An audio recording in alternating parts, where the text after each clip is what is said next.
Entonces hemos visto que el principio de legalidad, ¿sí?, como principio general, de acuerdo a lo que establece el artículo 2 del Código Orgánico Administrativo, ¿no?, ¿sí?, encierra estos artículos para efectos de que pueden aplicar de forma general estos principios.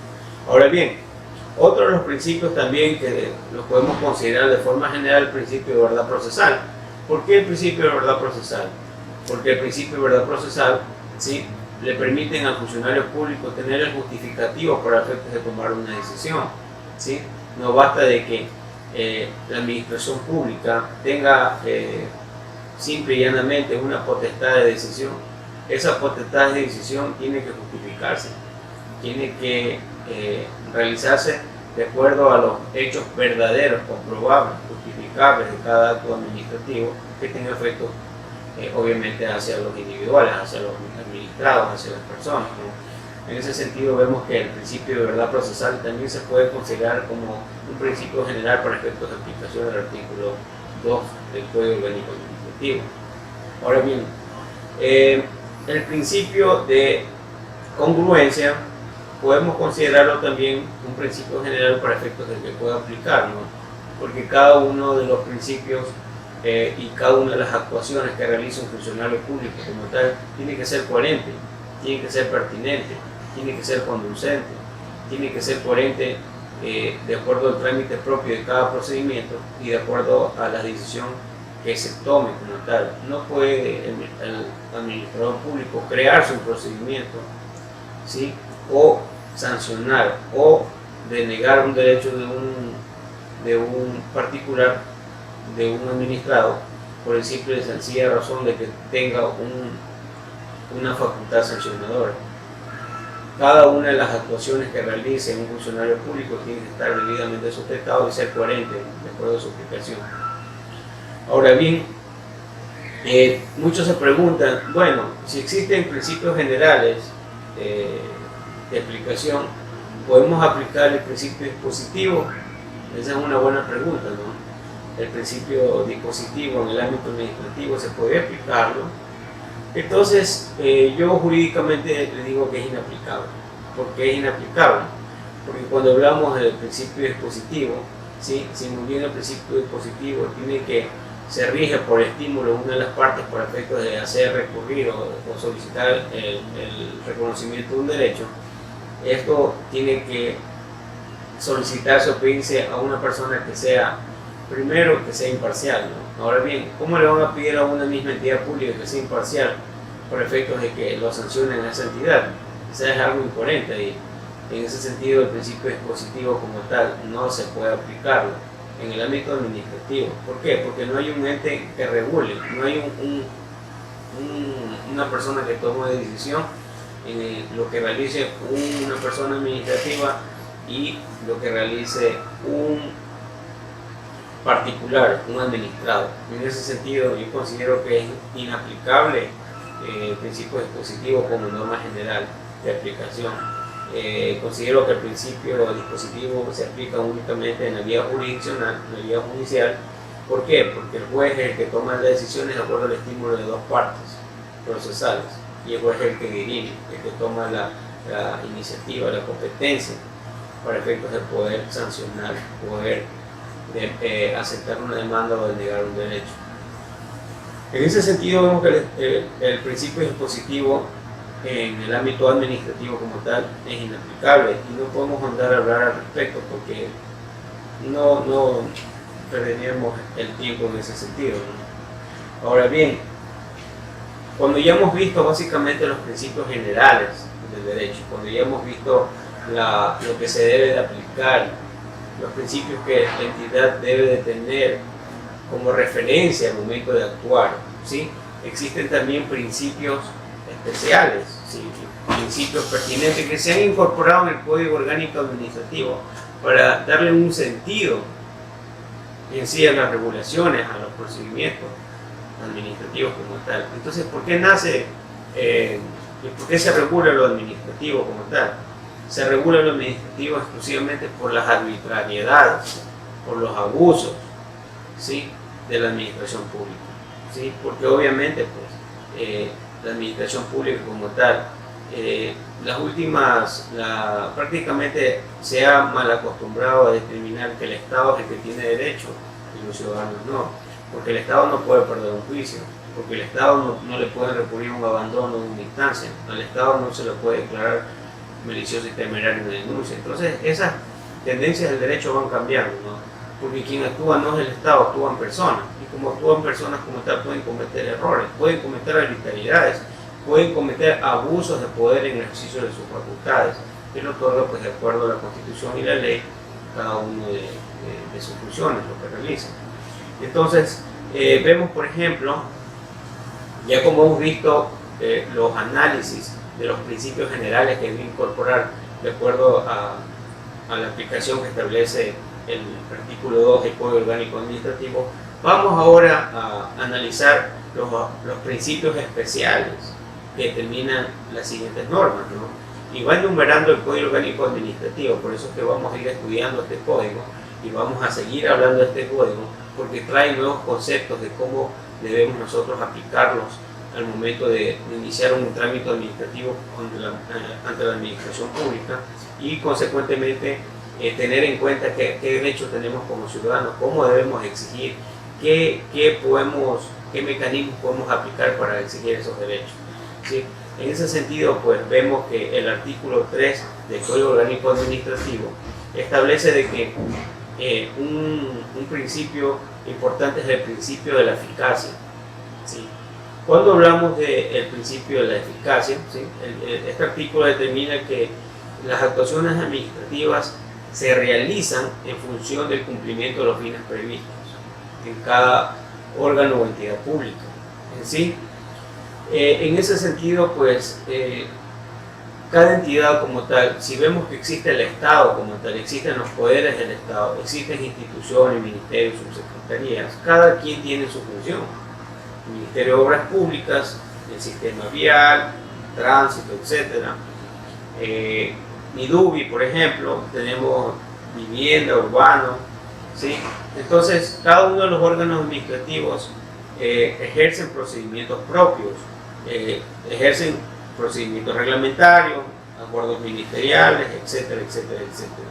Pero esta norma dice que cuando la entidad realice estos acuerdos ministeriales, estos acuerdos reglamentarios, cuando quieran realizar procedimientos internos, tienen que aplicarlo, dice, con eficacia, ¿no? Y la eficacia en sí tiene que irse bajo el fin que has creado, ¿sí? Si el Ministerio del Midubi como tal fue creado para el fin de otorgar viviendas a la gente vulnerable, o en su defecto generar una especie de mecanismos de protección a la gente que de una u otra manera no tiene acceso a vivienda, si muy bien se ha aplicado, se le ha dado esta competencia al Midubi, ¿sí?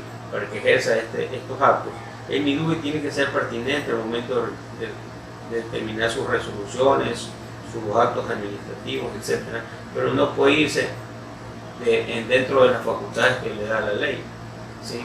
Si es que en este momento le damos un acuerdo ministerial para regular la forma de cómo debe de considerarse una vivienda a las personas de clase baja como tal, de acuerdo al número de familias, no puede emitir una resolución que regule, por ejemplo, el sector eléctrico, es impertinente. Entonces, la eficacia de la administración pública tiene que ser eso, concentrarse para los fines que fueron creados, punto, no irnos por otro lado. Entonces, ese es básicamente lo que establece el artículo 3, que tienen que ser eficaces, tiene que haber esa eficacia al momento de que realicen su trabajo. Otro de los principios, y ahí va detallando los principios especiales, es el determinado del artículo 4, ¿sí? Del Código Orgánico Administrativo, que es el principio de la eficiencia. Dice que las actuaciones administrativas aplicarán las medidas que faciliten el ejercicio de los derechos de las personas. Entonces, ¿cómo se facilita el ejercicio de los derechos de las personas? Varias circunstancias.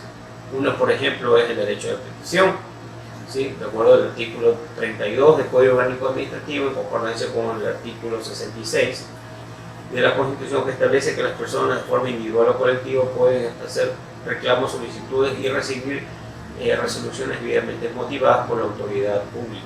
En ese sentido, pues, el principio de eficacia obviamente gozan las personas administradas, los particulares de la administración pública, y deben exigir al momento que realicen un derecho de petición de que ellos están incorporados sus derechos para efectos de que cualquier decisión, cualquier situación que haga la entidad pública tiene que estar debidamente motivada, ¿sí?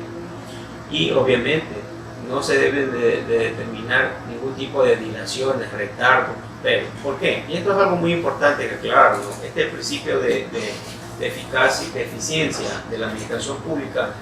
¿De dónde viene? ¿Cuál fue la finalidad al momento que el legislador creó este principio?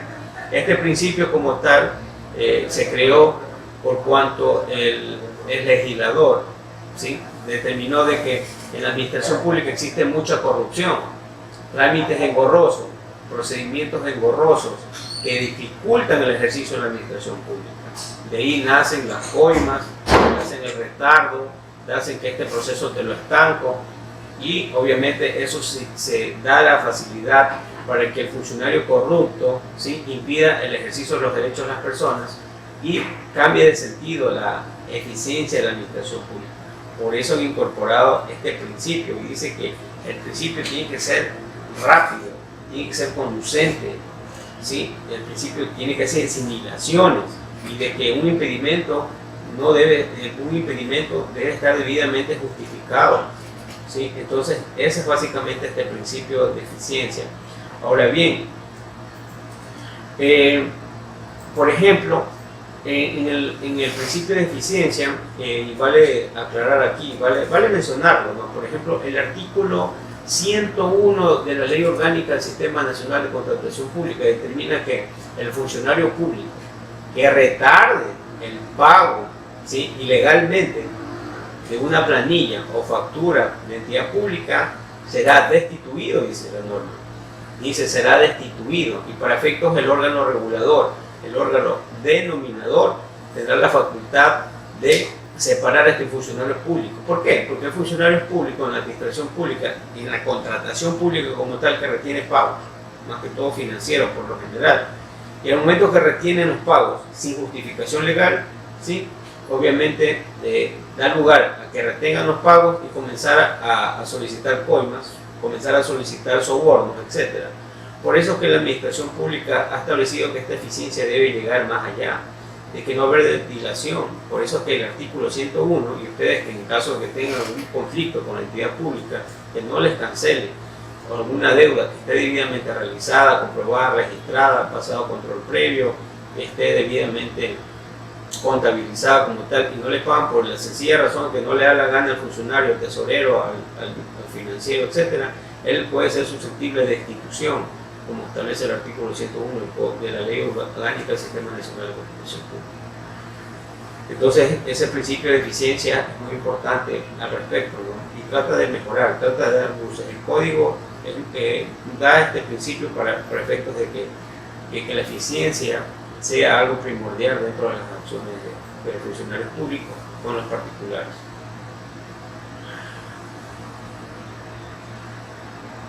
Ahora bien, también en el mismo artículo establecen de que el mecanismo de contestación o de resolución que emite la administración pública tiene que ser objetiva, no subjetiva. ¿Por qué? Porque cuando hablamos de servicios públicos, el servicio público como tal es claro las reglas del juego.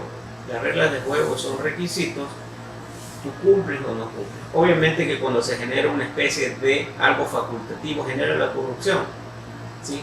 Por ejemplo, lo que pasaba en Quito con los concejales, que fue de conocimiento público, que la trama de corrupción de los permisos para otorgar cooperativas y permisos de taxi. Obviamente, la ordenanza establecía un mecanismo subjetivo sometido a aprobación de un departamento, pero no establecía los parámetros que deben cumplir.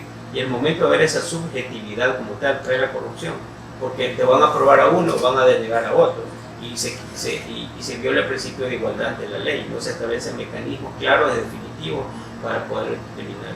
Y obviamente eso ocasionó de las grandes corrupciones que hubo en la municipalidad, que lamentablemente tiene a concejales congruentes en los consejos del municipio. Entonces vemos nosotros de que este principio es muy importante, el principio de eficacia, y que el legislador creó con la finalidad de que sacar por un lado esa subjetividad que traen los funcionarios públicos. Las cosas son claras, conducentes y aplicadas de forma de que los funcionarios tienen que dar las facilidades de cómo aplicar, sin subjetividad.